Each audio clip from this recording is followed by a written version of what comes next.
तो बच्चों हमने सेल के बहुत सारे ऑर्गेनेल वाले पार्ट कर लिए थे, माइटोकॉन्ड्रिया, न्यूक्लियस, प्लास्टिड, जो मेन ऑर्गेनेल थे ना और जो बहुत ही वास्ट था, जिनके तो ज़्यादा पढ़ना था, वो हमने पढ़ लिया। अब हम कुछ ऐसे ऑर्गेनेल पढ़ने वाले हैं जो आपस में क्या है, इंटरकनेक्टेड है। मतलब अगर ये वाला ऑर्गेनेल होगा तभी ये वाला अपना काम कर पाएगा, जब ये वाला काम करेगा तभी आगे जाके दूसरा ऑर्गेनेल बनता है या अपना काम करता है। ठीक है, अब यहाँ मैंने लिखा है एंडो मेम्ब्रेन सिस्टम। क्या मतलब है एंडो मेम्ब्रेन सिस्टम कहने का? एंडो मतलब होता है अंदर और मेम्ब्रेन मतलब किसके अंदर? मेम्ब्रेन के अंदर के अंदर। मतलब अगर मान लो आपका ये सेल है तो सेल की जो प्लाज्मा मेम्ब्रेन है उसके अंदर ये ऑर्गेनेल पाए जाते हैं। बेसिकली सारे ऑर्गेनेल कहाँ पाए जाते हैं? प्लाज्मा मेम्ब्रेन के अंदर ही पाए जाते हैं। पर ये जितने भी ऑर्गेनेल है ना, 4 ऑर्गेनेल है, ये आपस में इंटरकनेक्टेड है। क्या है ये? आपस में इंटरकनेक्टेड। इनका जो फंक्शन है, अगर ये वाला बंदा ये काम करेगा तो दूसरा बंदा वो कर सकता है, अगर ये करेगा फिर दूसरा बंदा करेगा। मतलब जो चारों है ना ऑर्गेनेल, वो आपस में कैसे है? फंक्शन के बारे में इंटरकनेक्टेड है। इसीलिए मैंने कौन कौन से ऑर्गेनेल को इसके अंदर रखा है? Endoplasmic reticulum, Golgi bodies, lysosome और वैक्यूल। और हमें यही 4 करते ही हमारा पूरा का पूरा सेल चैप्टर क्या हो जाएगा? लगभग कंप्लीट हो जाएगा। फिर हमारा लास्ट टॉपिक क्या रह जाएगा? सेल डिवीजन रह जाएगा। जैसे हम मियोसिस और माइटोसिस के बारे में पढ़ने वाले हैं। आपकी हाइट बढ़ती है तो हाइट कैसे बढ़ रही है? मतलब सेल डिवाइड कर रहे हैं मेरी बॉडी के, तो उसी को हम क्या बोल देते हैं? माइटोसिस बोल देते हैं। क्या बोल देते हैं? माइटोसिस। हमारे सेक्स सेल्स भी तो डेवलप करते हैं, जैसे स्पर्म के काउंट भी बढ़ते हैं, ओवा में ओवम का काउंट बढ़ता है, तो इसके ये भी तो एक सेल ही है। क्या है? वो भी तो एक सेल ही है। तो इसके डिवीजन को हम क्या बोल देते हैं? मियोसिस बोलते हैं। इसकी डिटेलिंग पढ़ेंगे, पर उससे पहले हम इस टॉपिक पे आ जाते हैं। तो एंडो मेम्ब्रेन सिस्टम के अंदर कौन कौन से ऑर्गेनेल आ रहे हैं? पहला आपका एंडोप्लाज्मिक रेटिकुलम, दूसरा क्या आ रहा है? गोल्गी बॉडीज, और तीसरा क्या आ रहा है? लाइसोसोम, और चौथा क्या आ रहा है? वैक्यूल। ये चारों आपस में इंटरकनेक्टेड कैसे हैं मैं भी आपको समझाऊंगी। ठीक है, उससे पहले आप इतना जान दो, जो भी एंडो मेम्ब्रेन सिस्टम के अंदर जो भी ऑर्गेनेल आ रहे हैं, ये सारे सिंगल मेम्ब्रेन बाउंड रहेंगे। कैसे बाउंड रहेंगे? अभी तक हमने डबल मेम्ब्रेन बाउंड कौन कौन सा पढ़ा है? जरा बता दो मुझे। क्लोरोप्लास्ट पढ़ा है तुमने, माइटोकॉन्ड्रिया पढ़ा है, न्यूक्लियस भी पढ़ा है। ये सारे कैसे थे? डबल मेम्ब्रेन बाउंड थे। और ये वाले चारों कैसे हैं? सिंगल मेम्ब्रेन बाउंड है। ठीक है, और वैक्यूल की कवरिंग को हम क्या बोल देते हैं? टोनोप्लास्ट बोल देते हैं। क्या बोल देते हैं? टोनोप्लास्ट। अब देखो, मान लो ये ब्लू कलर की आउटलाइन थोड़ी सी हल्की दिख रही है, ठीक है, बट ये ब्लू कलर की आउटलाइन को मान लो पूरा सेल है। क्या है? पूरा सेल। अब सेल के अंदर क्या है? ये न्यूक्लियस। मैंने बाकी न्यूक्लियर मटेरियल नहीं बनाया, जैसे क्रोमेटिन थ्रेड हो गया, आपका न्यूक्लियोलस हो गया, न्यूक्लियोप्लाज्म हो गया, ये सब मैंने यहाँ दिखाया नहीं है क्योंकि मुझे मेन फोकस किस पे करना था? एंडोप्लाज्मिक रेटिकुलम पे, गोल्गी बॉडीज पे, और किस पे? लाइसोसोम पे, और अगला किस पे करना था? वैक्यूल पे करना था। अब ना मेरी एक एक बातों को ना बहुत ही ध्यान से सुनिए, इस स्टोरी की तरह ही समझना है, बड़ी आसान समझ आएगा। अब ये न्यूक्लियस है, न्यूक्लियस का जो आउटर न्यूक्लियर एनवेलप होता है, जो भी बाहर वाला जो एनवेलप होता है, उसी की एक्सटेंशन को, उसी के आगे बढ़ने वाले रूप को हम क्या बोल देते हैं? एंडोप्लाज्मिक रेटिकुलम बना लेता है। क्या बना लेता है वो? एंडोप्लाज्मिक। अगर ये न्यूक्लियस है और अगर ये न्यूक्लियस का इनर वाला न्यूक्लियर एनवेलप है और ये आउटर वाला है, तो आउटर वाला ही आगे बढ़ के क्या बना लेता है? एंडोप्लाज्मिक रेटिकुलम बना लेता है। तो endoplasmic reticulum is the extension of outer nuclear envelope which is scattered in the cytoplasm of the cell। मैंने क्या बोला? कोई दिक्कत? मैंने क्या बोला? ये आउटर क्या है? आउटर न्यूक्लियर एनवेलप की आउटर एक्सटेंशन है जो फैला पड़ा है। कहाँ फैला पड़ा है? पूरे साइटोप्लाज्म में फैला पड़ा है। पता है ये इतना ज्यादा बड़ा होता है ना कि मतलब बीच में न्यूक्लियस आ रहा है तो ये पूरा पूरा यहाँ पे भी कनेक्टेड रहेगा और इस साइड भी रहता है पूरा यहाँ से। एक तरीके से पता क्या होता है? ये अंदर से ना एक स्केलेटन बना रहा होता है। जैसे सपोज करो मेरे ये मसल्स वगैरह जो हमें दिख रहे हैं स्किन, इसके अंदर क्या है? हम सबके अंदर हड्डियां हैं, है कि नहीं है? तो हमारी जो हड्डी है हमारा फ्रेमवर्क बना रही है कि नहीं बना रही है? मतलब हमारे हाथ ऐसे ही दिखते हैं, हमारा जो फेस है ओवरऑल वो ऐसे ही दिखता है। ये फ्रेमवर्क किसने बनाया? अंदर से बोन्स ने बनाया है। तो सेल के अंदर का फ्रेमवर्क कौन प्रोवाइड करता है? मैकेनिकल सपोर्ट या फ्रेमवर्क कौन दे रहा है? एंडोप्लाज्मिक रेटिकुलम दे रहा है। कौन दे रहा है? Endoplasmic reticulum. कैसे दे रहा है? मान लो अगर ये तुम्हारा सेल है, अब मैं यहाँ दोबारा एक सेल दूँ, यहाँ मान लो न्यूक्लियस है। क्या है यहाँ पे? न्यूक्लियस। यहाँ देखो ये हो गया। अब ध्यान दे, एंडोप्लाज्मिक रेटिकुलम पूरा फैला पड़ा है कि नहीं फैला पड़ा है? तो अगर सेल दबेगा भी तो एक तरीके से अंदर से जो स्ट्रक्चर बना पड़ा है सेल का, किसकी वजह से बना पड़ा है? एंडोप्लाज्मिक रेटिकुलम की वजह से। अब जो ये एंडोप्लाज्मिक रेटिकुलम है बेटा, ये 2 तरीके के, कितने तरीके के होते हैं? अगर on the presence of ribosome, इसके प्रेजेंस के बेसिस पे, राइबोसोम के प्रेजेंस के बेसिस पे जो एंडोप्लाज्मिक रेटिकुलम है वो 2 तरीके के हैं। कितने तरीके के हैं? कैसे हैं? पहला है स्मूथ एंडोप्लाज्मिक रेटिकुलम और दूसरा क्या है? जिसमें एंडोप्लाज्मिक रेटिकुलम के सरफेस पे राइबोसोम पाया जाएगा। मान लो ये कोई सरफेस है, इसको कोई दाने दाने से रख दो तो छूने में वो कैसा लगेगा? आपको रफ लगेगा। तो उसे हम क्या बोलेंगे? Rough endoplasmic reticulum. बट जिसके सरफेस पे राइबोसोम नहीं पाया जाता उसे हम क्या बोल देते हैं? Smooth endoplasmic reticulum. अब जो रफ वाला है उस पर राइबोसोम है, इसीलिए वो क्या बनाएगा? प्रोटीन बनाएगा। लेकिन जो स्मूथ वाला है वो प्रोटीन नहीं बनाता, वो किसकी सिंथेसिस करता है? लिपिड की, स्टेरॉइड की। और किसकी सिंथेसिस करता है? वो कुछ हार्मोन्स की करता है। किसकी करता है? हार्मोन्स। आगे वो लिपिड्स की कर रहा है। एक बात ना, थोड़ी सी बात ना बिल्कुल ध्यान से रखना। अगर तुम्हारा SER लिपिड बना रहा है, लिपिड को बना रहा है, थोड़ा याद करो प्लाज्मा मेम्ब्रेन किसकी बनी पड़ी थी? लिपिड और प्रोटीन की बनी पड़ी थी। लिपोप्रोटीन की मतलब ये किसकी सिंथेसिस करेगा? प्लाज्मा मेम्ब्रेन को भी बनाएगा। इसको बनाएगा प्लाज्मा मेम्ब्रेन। उसको बनाने वाले जो कौन से, अब एक बात है, प्लाज्मा मेम्ब्रेन किससे बनी पड़ी? लिपिड और प्रोटीन से। और लिपिड को एक्चुअल में कौन बना रहा है? Smooth endoplasmic reticulum. तो हम ऐसा कह सकते हैं कि जो स्मूथ एंडोप्लाज्मिक रेटिकुलम होता है वो कहीं ना कहीं प्लाज्मा मेम्ब्रेन की सिंथेसिस में हेल्प करता है। मैंने क्या बोला? कुछ हार्मोन्स भी बनाएगा। मैंने 3 चीजें बोली है, लिपिड, कुछ स्टेरॉइड्स और कुछ हार्मोन्स बनाएगा। कौन कौन से हार्मोन बनाता है? Female sex hormone estrogen, male sex hormone testosterone और एक कॉर्टिसोल नाम का हार्मोन बनाता है। तो जो ये हार्मोन्स बन रहे हैं इनकी सिंथेसिस भी कौन कर रहा है? स्मूथ एंडोप्लाज्मिक रेटिकुलम करता है। कौन करता है? और अगर स्मूथ एंडोप्लाज्मिक रेटिकुलम को और भी फंक्शन देखा जाए तो और भी फंक्शन है। अब जैसे मान लो ये हम कोई भी मेडिसिन खाते हैं ना, कोई भी मेडिसिन, तो जो भी हमने मेडिसिन खाई है सारी की सारी तो हमें ठीक करने में इस्तेमाल नहीं होती है। कुछ ना कुछ as a toxic, as a waste हमारी बॉडी के अंदर इकट्ठा होता चला जाता है। तो उसको डिटॉक्सिफाई कौन करता है? स्मूथ एंडोप्लाज्मिक रेटिकुलम करता है। तो जो भी आपने मेडिसिन खाई है उसको वापस से जो टॉक्सिक सब्सटेंस बना है, जो इकट्ठा हो रहा है, उसको डिटॉक्सिफाई कौन करेगा? Smooth endoplasmic reticulum. ये सबसे इंपॉर्टेंट फंक्शन है स्मूथ एंडोप्लाज्मिक रेटिकुलम का। तो कितने सारे फंक्शन बता दिए मैंने उसके। लिपिड बनाता है, स्टेरॉइड्स बनाता है, हार्मोन्स बनाता है ना। लिपिड में पता है कौन कौन से? ग्लाइकोलिपिड बनाता है। कौन से लिपिड बनाता है? ग्लाइकोलिपिड बनाता है। ग्लूकोज वाले लिपिड बनाता है। अगर वो लिपिड बना रहा है इसका मतलब किसकी सिंथेसिस कराएगा? Plasma membrane. और प्लाज्मा मेम्ब्रेन की फॉर्मेशन को हम बोल देते हैं मेम्ब्रेन बायोजेनेसिस।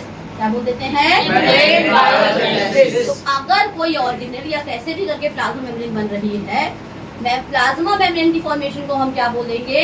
मेम्ब्रेन बायोजेनेसिस या मेम्ब्रेनोजेनेसिस बोलेंगे। क्या बोलेंगे? मेम्ब्रेनोजेनेसिस। ठीक है। अब ये इतना ना यहाँ पे आते ही हमने यहाँ मैंने कुछ साथ के साथ ये हो गया। अब पता है, मान लो SER ने क्या बनाया होगा? प्रोटीन बनाया। प्रोटीन्स भी बनाता है, लिपिड भी बना रहा है और प्रोटीन्स भी बनाता है। तो मान लो स्मूथ एंडोप्लाज्मिक रेटिकुलम ने लिपिड बनाया। क्या बनाए? लिपिड। अब जो उसने लिपिड बनाए थे ना, उसने उसको कुछ पैकेट्स की फॉर्म में आगे भेज दिया। कुछ गोल गोल पैकेट्स की फॉर्म में क्या कर दिया? इसको आगे भेज दिया। अब एक बात याद रखो, इसको आगे समझने से पहले जो भी एंडोप्लाज्मिक रेटिकुलम है उसकी 3 फॉर्म्स होती है। कितनी फॉर्म्स होती हैं? 3। कौन कौन सी फॉर्म है?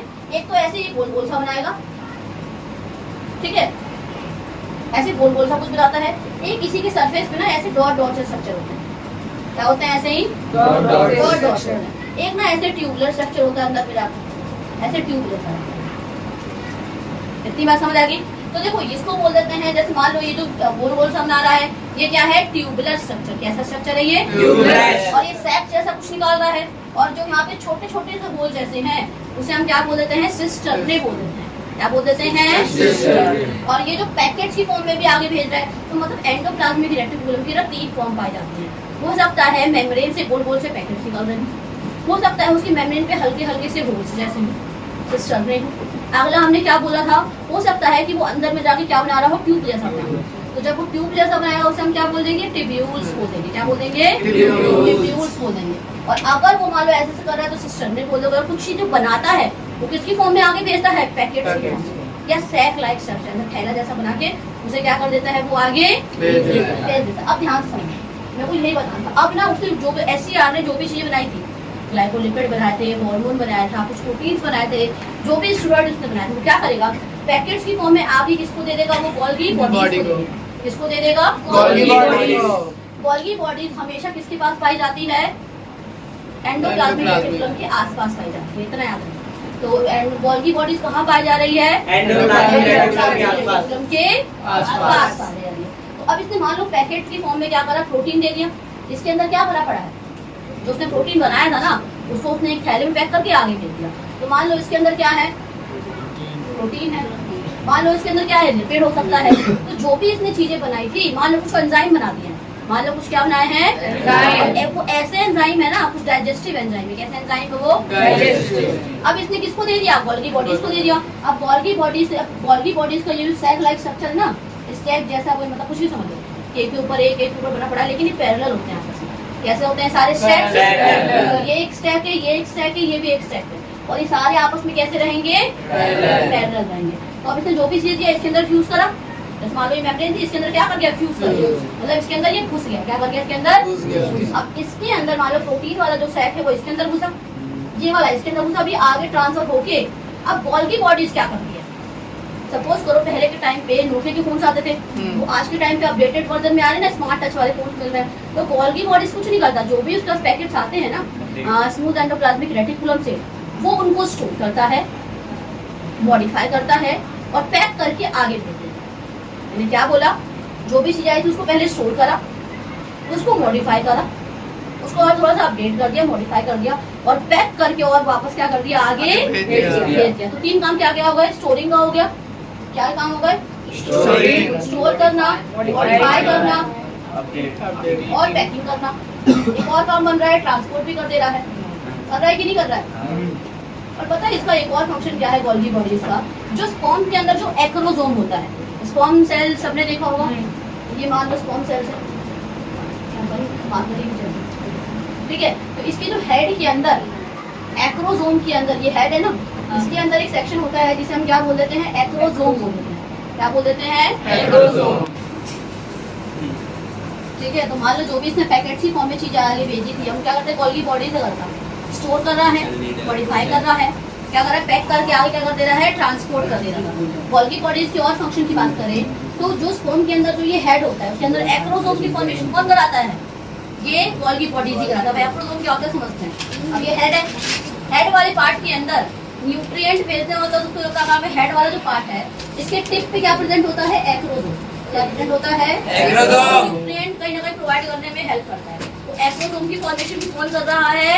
Golgi bodies. तो गोल्गी बॉडीज की मैंने क्या फॉर्म बोल दी? स्टोर करेगा, मॉडिफाई करेगा, पैक करेगा, आगे ट्रांसपोर्ट करेगा। दूसरा फंक्शन मैंने क्या बताया? एक्रोसोम की फॉर्मेशन भी कौन कर रहा है? Golgi bodies. एक और फंक्शन है गोल्गी बॉडीज का, वो सेल वॉल की फॉर्मेशन कराता है। और अब एक बात बता ना, जो भी प्रोटीन लिपिड आए थे वो किसके पास आए थे? गोल्गी बॉडीज के पास ही तो आए थे। तो बेसिकली गोल्गी बॉडीज किसमें हेल्प कर रहा है?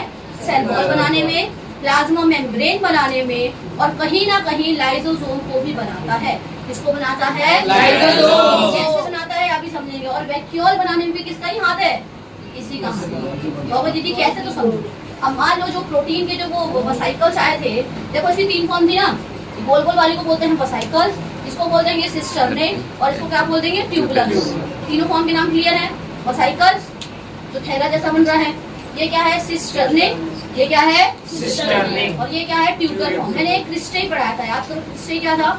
जो माइटोकॉन्ड्रिया की जो इनर मेम्ब्रेन थी, जो फोल्डेड थी, उसे हमने क्या बोला था? क्रिस्टल बोला था। क्या बोला था? क्रिस्टल। और जो इसमें डॉट डॉट स्ट्रक्चर है ना, इसे हम क्या बोल देते हैं? सिस्टर्ने बोल देते हैं। क्या बोल देते हैं? ठीक है। अब इधर समझो, जो ये वसाइकल्स आगे दे रहा था, ये एक्चुअल में आ किसके पास है? अल्टीमेटली गोल्गी बॉडीज के पास आ रहा है। तो जो भी गोल्गी बॉडीज के पास जो ये स्ट्रक्चर आ रहा है, अभी गोल्गी बॉडीज क्या करेगा? स्टोर करेगा, मॉडिफाई करेगा और आगे क्या करके भेजेगा? ये भी ना वसाइकल्स की फॉर्म में ही चीजें आगे निकालता है। अब ना ध्यान से समझना, मतलब स्मूथ एंडोप्लाज्मिक रेटिकुलम की चीजें कहाँ गई? गोल्गी बॉडीज के पास। गोल्गी बॉडीज ने मॉडिफाई करके, पैक करके वसाइकल्स की फॉर्म में क्या करेगा? वो आगे निकालेगा, छोटे छोटे पैकेट्स बना के निकालेगा। मान लो इस पैकेट के अंदर प्रोटीन होगा, हो सकता है, मान लो इसने प्रोटीन भर के निकाल दिया हो मॉडिफाई करके। मान लो इसके अंदर उसने एक ऐसा एंजाइम दिया, क्योंकि एंजाइम बनाया तो इसने, लेकिन दिया किसको? वो एंजाइम इसने गोल्गी बॉडीज को। ये कुछ ऐसे एंजाइम होते हैं जिसे हम डाइजेस्टिव एंजाइम भी कहते हैं। क्या बोल देते हैं? स्मूथ एंडोप्लाज्मिक रेटिकुलम एक ऐसा डाइजेस्टिव एंजाइम बना रहा था, जिसे दूसरी भाषा में हम क्या बोल देते हैं? हाइड्रोलिटिक एंजाइम बोल देते हैं। हाइड्रोलिटिक एंजाइम बनाया इसने, पर पैक करके इसने दिया किसको? गोल्गी बॉडीज को। अब गोल्गी बॉडीज ने हो सकता है कुछ उसने वेसिकल्स के अंदर प्रोटीन निकाल दे, प्रोटीन निकल गया मान लो। अब हो सकता है कुछ वेसिकल्स के अंदर ना वो हाइड्रोलिटिक एंजाइम डाल के उसको बाहर निकाल दे। समझ रहे हो मैं क्या कह रही हूँ? मैंने बोला कि मान लो जो गोल्गी बॉडीज है कुछ वेसिकल्स के अंदर, कुछ पैकेट के अंदर उसने प्रोटीन निकाल दिया, मॉडिफाई करके अपडेट करके क्या निकाल दिया, प्रोटीन निकाल दिया। अब कुछ वेसिकल्स के अंदर उसने कुछ क्या करा, एंजाइम को पैक करके निकाल दिया। वो कैसे एंजाइम है? Hydrolytic enzyme. तो जो ये हाइड्रोलिटिक एंजाइम वाला पैकेट निकला है इसी को तो आप लाइसोसोम बोलोगे। क्या बोलोगे इसी को? तो जिस पैकेट के अंदर हाइड्रोलिटिक एंजाइम करके निकाला गया है, अब उस वेसिकल्स को हम क्या बोल देंगे? लाइसोसोम। क्यों? क्योंकि ये जो इसके अंदर जो ये हाइड्रोलिटिक एंजाइम है इसे इंट्रासेलुलर डाइजेस्टिंग एंजाइम भी कहते हैं। क्या बोलते हैं इसे? क्यों? क्योंकि ये एंजाइम इतना स्ट्रॉन्ग होता है, मतलब सेल के अंदर कोई भी बैक्टीरिया या वो आ गया ना उसके पास जाएगा, उस पर अपने एंजाइम छिड़कता है और वहीं के वहीं बैक्टीरिया और वायरस क्या कर देता है? ये किल कर देता है। दूसरा इसका काम क्या है? मान लो कोई सेल ऑर्गेनेल मरने की कगार पे आ गया, मान लो माइटोकॉन्ड्रिया जैसे फंक्शन नहीं कर रहा है, वो डेड होने वाला है, तो उसको भी क्लीन कौन कराएगा? ये लाइसोसोम ही कराता है। अगर मान लो कोई सेल ऑर्गेनेल सेल के अंदर का सही से काम नहीं कर रहा है तो उस पर क्या करता है? ये अपने एंजाइम छिड़कता है और पूरी तरीके से उसको क्या करता है? खा जाता है। एक तरीके से क्लीनर काम कर रहा है। इसीलिए लाइसोसोम को हम बहुत सारे नामों से जानते हैं। कौन कौन सा नाम है जरा वो ध्यान से सुनना। सेलुलर हाउसकीपर, क्या बोलते हैं लाइसोसोम को? स्कैवेंजर्स भी बोल देते हैं। क्या बोल देते हैं? सुसाइडल बैग्स भी बोल देते हैं। क्या बोल देते हैं? सुसाइडल बैग्स भी बोलते हैं क्योंकि ये अपने ही ऑर्गेनेल को मार रहा है। सेलुलर हाउसकीपर क्यों बोला है? मान लो कोई सेल मर गया है तो वो एक तरीके से क्या फायदा है उसको रखने का वहाँ पे, तो उसको साफ कर रहा है ना एक तरीके से। सेल को साफ भी कौन कर रहा है? लाइसोसोम ही कर रहा है। और स्कैवेंजर क्यों बोलते हैं? क्योंकि जो भी डेड ऑर्गेनेल है, अब स्कैवेंजर्स क्या करते हैं रियल लाइफ में? वो ऑर्गेनिज्म होते हैं जो डेड वो खाते हैं, मरे हुए को खाते हैं। तो ये भी तो मरे हुए ऑर्गेनेल को ही खा रहा है एक तरीके से। अपने क्या छिड़क के? एंजाइम छिड़क के। कौन सा एंजाइम?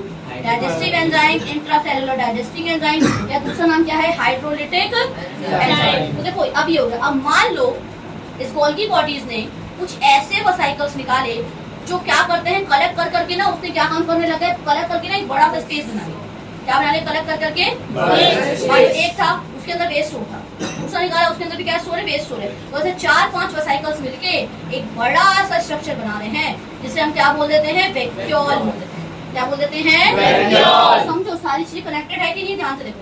अब वैक्यूल क्या करेगा? वेस्ट को स्टोर करेगा और ऑस्मो रेगुलेशन भी कराएगा। क्या कराएगा? दूसरा काम ऑस्मो रेगुलेशन क्या होता है? पानी के लेवल को मेंटेन करके रखना। ना तो सेल के अंदर ज्यादा होना चाहिए, ना तो सेल के वैक्यूल के अंदर ज्यादा होना चाहिए। मान लो वैक्यूल में पानी ज्यादा भर रहा है तो वैक्यूल से पानी कहाँ चला जाएगा? सेल के अंदर, तो साइटोप्लाज्म के अंदर। तो अभी भी सेल को पानी का मेंटेन करना। अब मान लो वैक्यूल के अंदर पानी क्या है? कम है, तो वैक्यूल के अंदर से उसके अंदर पानी कौन डालेगा? सेल साइटोप्लाज्म से वैक्यूल के अंदर कौन डालेगा? यही तो करता। ऑस्मो रेगुलेशन नहीं कर रहा, पानी के लेवल को मेंटेन कर रहा है कि नहीं कर रहा है? करेगा ना। तो मान लो सेल के साइटोप्लाज्म में भी पानी कमी है तो वो ऑर्डर देगा कि पानी और लो, तो प्लाज्मा मेम्ब्रेन से पानी क्या करेगा? और अंदर आकर चला जाएगा। तो अब मुझे बताओ ये चारों चीजें आपस में लिंक दिख रही थी। मैंने आपको चारों ऑर्गेनल भी पढ़ा दी और सबके फंक्शन भी बता दिए। एक बार फटाफट रिवाइज करते हैं। ये आपका न्यूक्लियस था, इसके अंदर क्रोमेटिन थ्रेड वगैरह मैंने बनाया नहीं, मान लो ऐसा करके बनेगा। और यहाँ क्या है? ये न्यूक्लियो जो किसकी प्रोटोसिंथेसिस करता है? राइबोसोम। अब ये देखो एंडोप्लाज्मिक रेटिकुलम में जो क्या कर रहा था? एक स्केलेटन फ्रेमवर्क बना रहा था। ये वाला प्रोटीन बनाता है, आर क्या बना रहा था? प्रोटीन। क्यों? To the presence of ribosome. अब ये एससीआर क्या करता है? लिपिड बनाएगा। क्या क्या बनाएगा? लिपिड बनाएगा। कुछ प्रोटीन्स भी बनाता है, स्टेरॉइड्स भी बनाता है, और क्या बनाता है? हार्मोन्स भी बनाता है। बनाता है कि नहीं बनाता है? ठीक है। अब इसने क्या करा? जो भी चीजें थी इसकी 3 फॉर्म है। एंडोप्लाज्मिक रेटिकुलम की ना तो आरईआर की बात कर रही हूँ ना ही एससीआर की बात कर रही हूँ, मैं पूरे एंडोप्लाज्मिक रेटिकुलम की बात कर रही हूँ। उसकी 3 फॉर्म्स है। गोल गोल पाया जाएगा तो वेसिकल्स, ऐसे छोटे छोटे होल्स मिल जाए तो क्या बोलेंगे? सिस्टर में। और ये अगर हमारे ट्यूब जैसा जिसे हम क्या बोल देंगे? ट्यूबुलर। क्या बोल देंगे? ट्यूबुलर। अब इसने जो भी पैकेट वगैरह बनाए थे वो किस में जाके फ्यूज करेगा? गोल्गी बॉडी से फ्यूज करेगा। किससे फ्यूज करेगा? जाके गोल्गी बॉडीज को डिस्कवर करने वाला साइंटिस्ट का नाम क्या था? गैलीलियो नहीं, कैमिलो गोल्गी, ऐसी कुछ नाम था, कैमिलियो गोल्गी। ठीक है। अब इधर देख लो ईयर क्या है जब डिस्कवर करा था? ईयर क्या है इसमें डिस्कवरी का देखने का? गोल्गी बॉडीज की डिस्कवरी का ईयर देखिए। ठीक है। अब इसने क्या करा? इस पैकेट को आगे दे दिया। अब ये पैकेट यहाँ से क्या होगा? स्टोर होगा मॉडिफाई होगा और पैक करके आगे क्या हो जाएगा, ट्रांसपोर्ट हो जाएगा। मान लो कुछ पैकेट्स के अंदर क्या थे, प्रोटीन थे, क्या थे, प्रोटीन। अब जो भी ये प्रोटीन थे, मान लो कुछ ऐसे पैकेट निकाले जिसके अंदर क्या है, हाइड्रोलिटिक एंजाइम। क्या था उसके अंदर, हाइड्रोलिटिक एंजाइम। हाइड्रोलिटिक एंजाइम वाले वेसिकल्स को हम क्या बोल देंगे, लाइसोसोम्स बोल देंगे। वो क्या करेगा आगे जाके, कोई अगर सेल की ऑर्गेनेल डेड कर रहा है तो उसे किल कर देगा। इसीलिए सेलुलर हाउसकीपर क्या देंगे, क्या क्या कह देंगे, इसके उसे सुसाइडल वैक्यूम कहते हैं, क्योंकि अपने ही ऑर्गेनेल को मार रहा होता है। वायरस और बैक्टीरिया को भी क्या करता है, ये किल कर देता है। ठीक है, अब मान लो उसने कुछ ऐसे पैकेट्स निकाले हैं गोल्गी बॉडी ने, कंबाइन करके क्या बना दे रहे हैं, वेस्ट को स्टोर करा दे रहे हैं। तो बड़े से उस स्ट्रक्चर को हम क्या बोल देंगे, वैक्यूल। वैक्यूल के दो काम है, पहला क्या है, वेस्ट को स्टोर कराना, और दूसरा काम क्या है, ऑस्मो रेगुलेशन कराना। क्या कराना, ठीक है। तो ये चारों के चारों एंडो मेम्ब्रेन सिस्टम क्लियर हो गए कि नहीं हो गए, हो गए ना अच्छे से एकदम। तो ये जो एंडो मेम्ब्रेन सिस्टम है, ये चारों आपस में क्या है, लिंक है। अब इनको चार कोई हम पार्ट क्यों बोलते हैं, पहला क्या है तुम्हारा एंडोप्लाज्मिक रेटिकुलम, पहला क्या है एंडोप्लाज्मिक रेटिकुलम, दूसरा क्या है गोल्गी बॉडी, तीसरा क्या है लाइसोसोम, चौथा क्या है वैक्यूल। अब समझ आया मैंने चारों को ऐसे लिंक क्यों करा है। राइबोसोम में क्या है, राइबोसोम का फंक्शन क्या होता है, प्रोटीन की सिंथेसिस। क्या करता है, उसे वो हम प्रोटीन सिंथेसाइजिंग फैक्ट्री कहते हैं, जो किसको क्या करता है, मतलब किसको बनाना होगा, प्रोटीन को बनाना होगा। ठीक है, इतना क्लियर। ठीक है, देखो ऑलमोस्ट आपको ये सारे चारों के चारों एंडो मेम्ब्रेन सिस्टम क्लियर, कुछ बातें रह गई थी वो ध्यान से सुन लो। अब ये गोल्गी बॉडीज है, जो पार्ट एंडोप्लाज्मिक रेटिकुलम की तरफ पाया जा रहा है उसे बोल देते हैं सिस फेस। क्या बोल देते हैं, सिस फेस। कौन सा फेस, फेस बोलते हैं, कौन सा फेस, सिस फेस। फेस है चेहरा है, तो दो तरीके का फेस है, एक इधर चेहरा है, एक इधर चेहरा। तो जो फेस एंडोप्लाज्मिक रेटिकुलम की तरफ पाया जा रहा है उसे हम क्या बोलते हैं, सिस फेस। क्या बोल देते हैं, सिस फेस। कोई भी चीज ना इस सिस फेस की तरफ से आती है और ट्रांस से निकल जाती है, और जो फेस प्लाज्मा मेम्ब्रेन को फेस करती है उसे हम क्या बोल देते हैं, ट्रांस फेस। क्या बोलते हैं, ट्रांस फेस। वो एंटर कर रही है तो ट्रांस की तरफ से एंटर नहीं करती है, कहाँ से एंटर करता है वो पैकेट, सिस से एंटर करेगा, फिर गोल्गी बॉडीज के अंदर आएगा, चीजें स्टोर मॉडिफाई और पैक करेगा, और ट्रांस से क्या कर देगा, इसको बाहर निकालेगा। इसको डिस्कवर करने वाले साइंटिस्ट कौन थे, गोल्गी बॉडीज को, कैमिलियो गोल्गी 1898 में डिस्कवर करा था। कब डिस्कवर करा था गोल्गी बॉडीज को, ठीक है। अब ना इस गोल्गी बॉडीज के बारे में बहुत इंपॉर्टेंट बात है ध्यान से।